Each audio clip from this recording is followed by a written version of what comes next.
Fala pessoal aqui novamente, comentar um pouquinho sobre Aston Villa e Sheffield United, né? Foi o jogo, né? O primeiro jogo que reabriu, né? Fez recomeçar a Premier League depois do período da pandemia.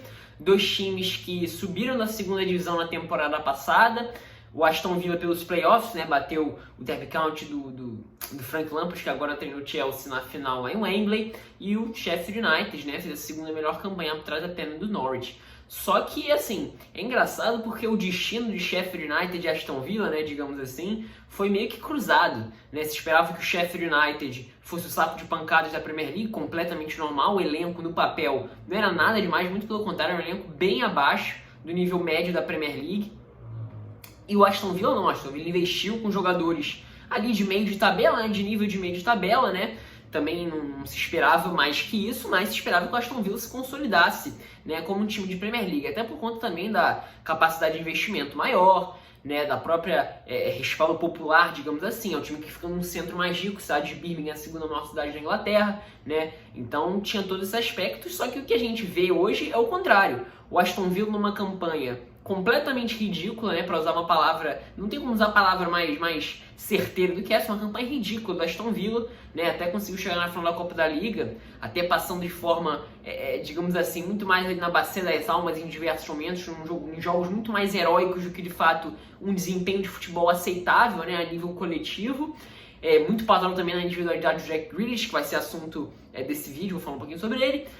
Chegou na final da Copa da Liga, perdeu para o Manchester City, mas foi heróico, sim, apesar de não ter visto a final, pelo que eu pude ver nas análises. E o Sheffield United briga por vaga na Europa League, algo inédito, né? Há muito tempo que o Sheffield United não é um time que luta nas cabeças para chegar em competições europeias. Apesar de ser um time bem tradicional, é um time que atingiu sua glória, digamos assim, há muito tempo atrás, né? Então, lá no período do século XIX ainda, né? Então é algo que tem muito tempo. Aston Villa é um time mais regular, digamos assim, campeão europeu e tudo mais, né? E o que a gente pode falar do jogo de hoje, né? De interessante. A gente pôde ver dois times que, assim, a partida de hoje não foi nada mais, nada menos do que já podia se esperar de Sheffield United e Aston Villa, né? Um Aston Villa muito pautado, no clareamento das jogadas, das chances, partindo da iniciativa do Jack Grealish para o passe diferente, conseguindo carregar a bola pelo espaço, deslocar um drible e criar uma oportunidade. As principais oportunidades do Aston Villa demoraram a vir, mas quando vieram e foram muito boas, talvez melhores até que a do Sheffield United, vieram a partir do Grealish. E o Sheffield United, até num primeiro momento, até o Aston Villa num primeiro momento, conseguindo trocar um pouco melhor os passes, deixou o Sheffield United numa situação um pouco mais desconfortável, mas a partir ali dos 15 minutos do primeiro tempo, o Sheffield já conseguia se impor um pouco mais ao estilo de jogo que é típico da equipe do Chris Wilder nessa temporada. Hoje tiveram algumas novidades, né, no time do Sheffield. Não é muito comum a gente ver o Chris Wilder fazer algumas alterações, mas você tinha Jack Robinson no lugar de Jack O'Connell como zagueiro pelo lado esquerdo. Isso faria muita diferença, né? Jack Robinson estava até a metade dessa temporada no Nottingham Forest, né? Lateral esquerdo, mas perfil muito defensivo, então naturalmente não teria a capacidade, até nível de confiança que atingiu o O'Connell nessa temporada, para ser um zagueiro que consegue armar por aquele lado, né? E além disso, isso influencia em outra coisa. O estilo de jogo do Norwich é muito pautado nisso. Então você tinha um jogador que, primeiro, não tem muito essa familiaridade com essa função de ir à frente, e além do mais, não tendo isso, você prejudica muito o funcionamento da equipe, que é muito pautado nisso, na chegada dos zagueiros pelos lados à frente, né? O Chris Basham pelo lado direito ou o O'Connell pelo lado esquerdo. E também pela primeira vez a gente viu Lundstram e Sandenberg jogando ao lado do Norwich, né? Sandenberg, né, norueguês, veio do Clube Bruges, né? Até num perfil um pouco diferente de John Fleck e John Lundstram. É um jogador um pouco mais de refino técnico, digamos assim, até com um pouco mais de capacidade física, né? Um jogador mais alto, mais corpulento, mas com um pouco mais de refino técnico. Hoje, pela primeira vez, a gente vê ele jogando ao lado do Lundstram, né? O John Fleck estava machucado, né? O Sandenberg vinha fazendo dupla com o John Fleck nos jogos antes da parada e vinha jogando bem, né? Hoje nem foi um dos destaques, o Lundstram jogou muito bem, inclusive, ficando até um pouco mais fixo, né? Ele que se destacou, né, nesse trio de meio-campistas do Sheffield, com aquele de maior capacidade de definição de jogadas, né? Se não me engano, ele foi o jogador que mais teve Man of the Match, né, o melhor jogador da partida com a camisa do Sheffield. Se não me engano, só perdeu pro Dean Henderson, né, que hoje novamente foi o principal jogador do Sheffield, né, o goleiro, né, realmente atingiu um nível muito bom, dos principais goleiros da temporada. Né? Para mim, na minha opinião, não se perde para o Alisson a nível de relevância nessa temporada, mas o Landstrom hoje até jogou numa função um pouco mais recuada, um pouco mais próximo do Norwich. Né? O Sandberg até jogou um pouco mais à frente.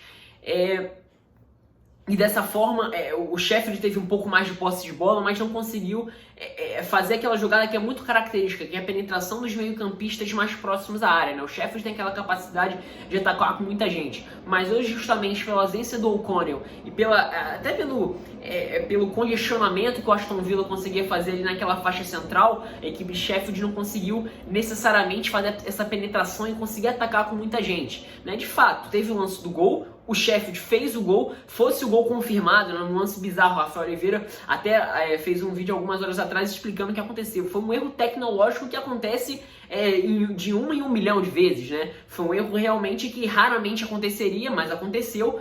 E assim, isso mudaria completamente o jogo. Afinal de contas, o Sheffield fez um gol, conseguiu chegar ao gol ainda no primeiro tempo. Mas enfim, como o gol não foi validado, a gente não pode levar em consideração que não aconteceu. Então a gente tem que trabalhar com o que de fato aconteceu, que foi o gol não ter sido validado. Né? Então, como um todo, o Norwich não conseguiu exatamente executar o seu jogo da melhor forma, mas foi um time que foi fiel às suas características. Do lado do Aston Villa, né, como eu falei, teve aqueles primeiros 15 minutos de um time na empolgação do início do jogo, né, não conseguindo necessariamente furar o bloqueio do Sheffield, mas conseguindo trocar alguns passes também com a base na empolgação.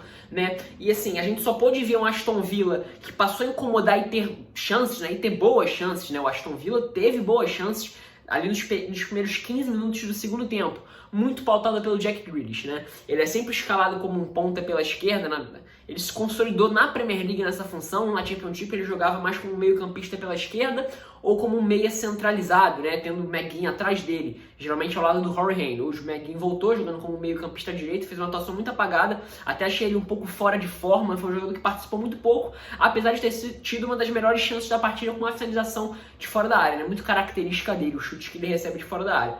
Mas o Grealish, partindo da esquerda para dentro, circulando ali como se fosse um camisa 10 mesmo, em diversos momentos se empurrando o El Ghazi à frente, formando uma dupla, né? Hoje o Keenan Davis jogou no lugar do Samatta, né? O Wesley está machucado. Samatta foi justamente contratado nesse sentido para suprir a ausência do Wesley, que se machucou naquele jogo contra o Burnley, né? Mas quem jogou hoje foi o Keenan Davis, né? Jovem da base do Aston Villa, né? Um jogador que ainda não conseguiu se consolidar exatamente como uma peça confiável, mas apareceu em alguns outros jogos, né? Se não me engano, jogou semifinal de Copa da Liga também. Mas o Grealish, no momento em que ele circula à frente do trio de meio-campistas, ele empurra, né, o El Ghazi para mais à frente, ele fica parecendo praticamente ele como um meia de articulação nesse 4-1-2-1-2, quase no losango em alguns momentos, né? Assim, e tudo parte muito dele, né? E, assim, é curioso, porque o Aston Villa tem potencial para render muito mais a nível de desempenho, né? Só que o time não consegue ter nem desempenho e nem resultado, apesar de ter chegado à final da Copa da Liga. Então é muito complicado, assim. Eu não tô aqui para explicar o porquê do Aston Villa não ter rendido ou o porquê do Sheffield ter rendido. Longe de mim fazer isso. Eu não tenho aqui a razão de todas as coisas, né? Eu estou fazendo aqui uma análise do que a gente pode ver dentro de campo. E dentro de campo que a gente pôde ver, talvez é mais ou menos ali o retrato do que os dois times foram na temporada. Talvez o Sheffield, assim, até teve algumas alterações no final, mas nada que conseguisse modificar muito o jogo, né? Acho que no final as duas equipes me pareceram um pouco esgotadas fisicamente, né? No Sheffield trocou a dupla de ataque, né? Primeiro entrou o McGoldrick, depois entrou o Musset e também entrou o Luke Freeman no lugar do Sandberg, até passando a jogar pelo lado esquerdo.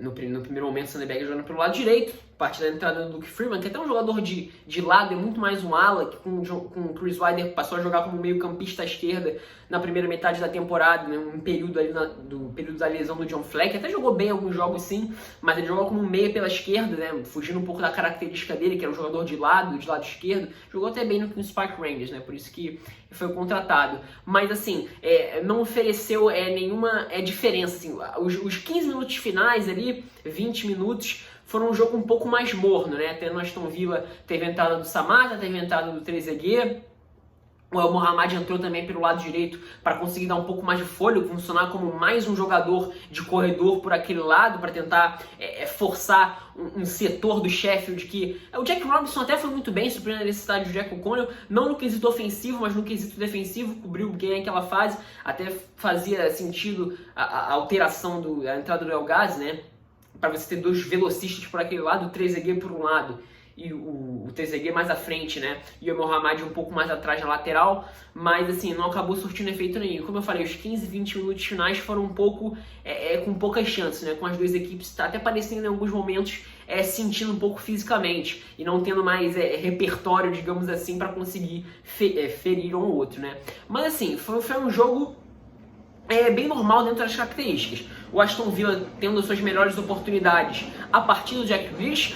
Esqueci de comentar também do Tyrone Mings, né? Tyrone Mings vem sendo um jogador, até assim, ele chega na metade da temporada passada na segunda divisão do Aston Villa, se consolida como o principal defensor da equipe, tem o seu contrato renovado para a Premier League. E ele se torna, assim, ele não consegue exatamente desempenhar exatamente o que era esperado no primeiro momento. O rendimento dele caiu muito, né? Mas ele recuperou um pouco melhor o futebol na segunda metade da temporada, né? E agora, né, já de um tempo ele vem sendo também uma das principais, digamos assim, válvulas de escape do Aston Villa no momento que o time é pressionado com os passes pelo alto. Hoje ele conseguiu uns 3, 4 bons passes pelo alto. Foi uma das formas que o Aston Villa conseguiu, de alguma forma, penetrar a defesa do Sheffield United no primeiro tempo, mas nada de muito efetivo. O Aston Villa é isso, assim, o Dean Smith não conseguiu consolidar o estilo de jogo que fez ele ser muito vitorioso e muito valorizado na segunda divisão. No primeiro momento com o Brentford, no segundo momento com o Aston Villa conseguindo acesso. No estilo de jogo vertical, né?